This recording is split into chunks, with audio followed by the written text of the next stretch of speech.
Contacted earlier in the week, I was contacted by the Minister's office, Jay Weatherill, to say that he would like to meet with us at the Freshwater Embassy. We were delighted about this because this is the first time that a Labor member, particularly one that's relevant to us, would have visited us here. We've been negotiating on the time. We were told today to be ready between 11:30 and 2. The Minister has just rung, it's now 2:30, after 2:30, to say that he's been delayed and he won't be coming.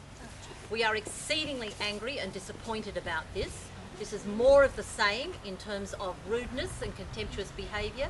We particularly wanted to work with this Minister. We particularly wanted him to see what is going on here. We had a message for him about how much work we've done and how much we wanted to work with him. So we are now going to have the meeting that we would have had the Minister been here. I am now greeting Jay Weatherill, Minister for the Environment, who is arriving. I am going to introduce Jay Weatherill to our Ambassador, the Pelican.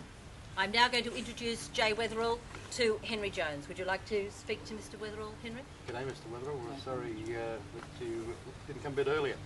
Right. I have a statement that I was going to present to Mr. Weatherill, and I will now read it. We are most appreciative that you are visiting the Freshwater Embassy and that you initiated this meeting with the River Lakes and Coorong Action Group and the Finniss Catchment Group. We are making history today. This is the first time a member of your government has visited us. We hope it will not be the last. We want to work with you as the Minister for the Environment, and some of us have had the pleasure of working with you in other capacities.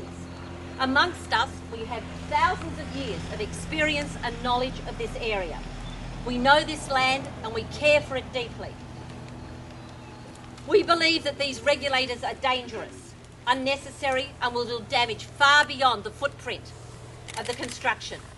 We see the tributaries recovering, the rains diluting the acid, the salinity is down, the liming has assisted the hotspots, the country is greening up, the acid sulphate soils are being reclaimed, the bioremediation is working.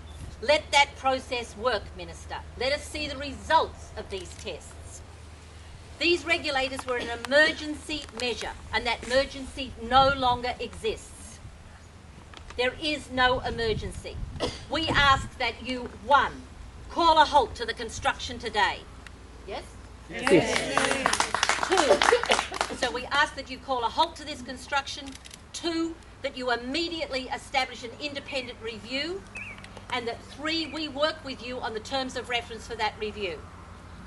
Yes. Independent scientists are now speaking out.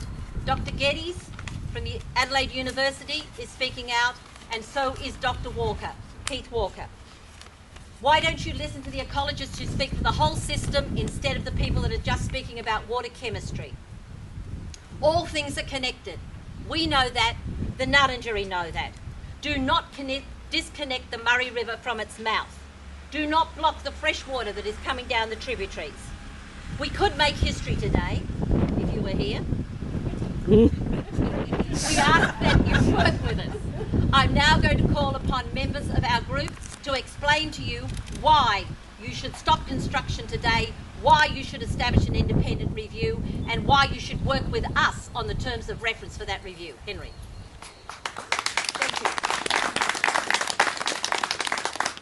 Well, Mr. Weatherill, in your absence, I'm a member of 3 Murray-Darling Basin Authority committees, and I believe that I wouldn't be on those committees if they didn't believe that I had a fair bit of knowledge. I've been waiting here, Mr. Weatherill, since I rushed back from Adelaide from another meeting just to get here to meet you at 11 o'clock, and here I am well after 2, and you decided not to come at all. I think that part of it is a disgrace. In regards to the Weir, in regards to the Weir, it's against everything that I believe with my 6 generations of family commercial fishing behind me. It's against everything I believe, blocking off a waterway that has been filled from the Finniss, environmental waters rushing down these Finniss River out into the lake, and it's the saviour of the lake. It's the absolute saviour of the lake. We're going to cut that off so that that water can go back to Goolwa, to float a few boats back at Goolwa. Forget the acid sulphate scare, the acid sulphate scare has been overcome by Mother Nature. She's diluted the water and we're now alkali at this area here. Mr. Weatherall, I have many things I'd like to tell you to your face, but seeing you're not here, I feel like a bloody dickhead talking to myself. Thank you, Henry. We'll now call upon